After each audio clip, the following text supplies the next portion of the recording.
how do you cope with things? You know, what's your like outlet? If I'm really stressed out, I'll probably just go to sleep. If it gets too stressful and Yeah. I can't physically deal with it, Yeah. just go sleep. Sleep? Sleep. Sleep is the one. My name is Valentine Hilton. I am 19 years old and I'm going to be turning 20 next week. However, I've been in care my whole life and my experience in care hasn't exactly been the best. I'm going to go and speak to Corey. He's my neighbour. He entered care at the age of 16, so let's find out a bit more about his experience. Me and mum started arguing, so I moved back to my dad's in London. Okay. Then we had an argument, so I had a fight. Moved to my sister's in South London. Then started with my sister. We used to have arguments. I had a fight with her boyfriend. Then they moved me into care. I think growing up, I felt the world was against me. Yeah, Obviously. that's how I used to feel as well. Really? Oh, everyone was against me. Oh my gosh, it's like music to my ears. I had some good friends though, some good friends that used to do their homework in school. Some that got me in kind, some trouble with the police and that. Really? Yeah.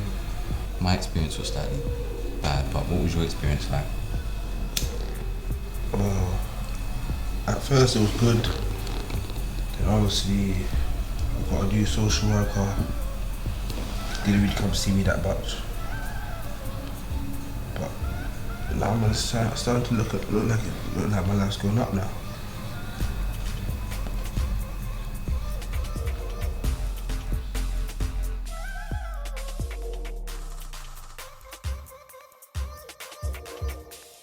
It was good speaking to Corey. Now we're off to go and speak to Dijon, who is my flatmate. Dijon has been in care since the age of 10. There are things going on with my mum, like, which like making it hard for her to cope and stuff, like personal things, like obviously my older brother passing away and then my youngest sister being born on the same day he passed. Like that was very hard for my mum, and so obviously from there, I don't know, it took a toll on her, and obviously she realised she needed like assistance, so yeah, she asked for us to be put in care and stuff, and up to now, even when I speak to her now, she doesn't regret the decision because she doesn't feel like she could have given me the best life that I could have possibly had. So that's why she made the decision and she stands by it. And it's not something that I'd wish on any person, that for them to not be able to, you know, see a family member because of something so stupid, like a stabbing, because obviously he was killed. If that hadn't happened, I'd be able to see him now. And maybe things would be different, like I'd be in a different situation, I'd still be like with my biological family.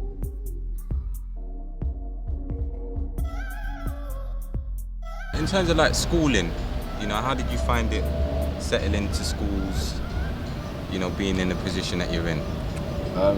That was difficult as well, because Really? obviously, like, say for things like parents' evening, like I go in and I see people with their families and that, you know, like you see them like saying things like "well done, son," something like that, where they're like you hugging up and that. Yeah. And obviously that weren't me. I couldn't really do that. It just felt weird and uncomfortable. Like before, I was very open to open to trusting people, and like if someone wanted to like help me, I told them like everything about me and everything. I didn't. A lot of the time, I felt like that was exploited, especially by people like social workers and stuff. Like I told them like personal kind of things about me, and they'd make it seem like the reason why those things were going through my mind was because of my parents. They were like blaming my biological family for it, even though it wasn't that. As if they were like psychologically trying to play. Yeah, it was like a manipulation kind of thing. That's how I felt. Back then, I trusted them, but now when it comes to social workers, that's why I'm so close-minded to them. I don't want to like tell them anything about me. I watch what I say with them, because you know, I just felt like they take advantage of your trust and they'd exploit it. Yes.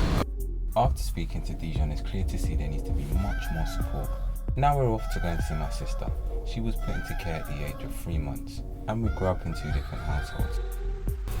To what I know, my mum, she was a heavy drug user, and my dad was never really there like that. And she, you know, would like lock us away and then go out like all day and then come back. And I think it got to this stage where I think my nan was like observant of things and stuff, so she started to notice what my mum was doing, and then she called social services. And then he just came one day. Just took all three of us, me, my little sister, and my older brother. Secondary school was harder, but however there was more children from a similar experience to me, and I noticed within my class there was a lot of us who were in the care system. However, they behaved a lot more differently to how I did. I feel I don't know if they had a negative experience, but they would be more the troublemakers and stuff like that. I want to go to university, get my degree, then I want to be a solicitor. If I can't be a solicitor, I want to be an investment banker because, element of risk, and who doesn't like money? If not, I would love to start my own law firm, but a female-headed law firm for people of colour.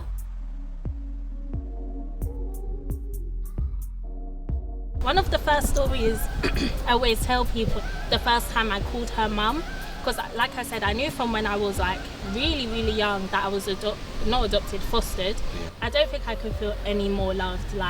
She treats me as her own. I think even if she had another child after me, she would treat me exactly the same. I do not doubt it at all.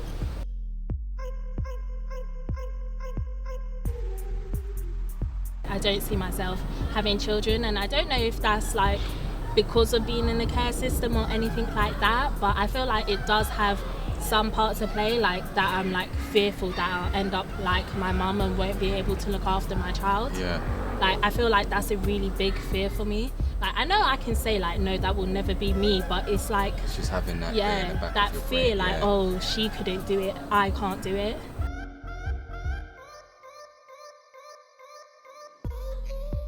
What's your advice to other people in the same position as us? Stay in the actual foster home or something for a bit longer, or to leave and go independent.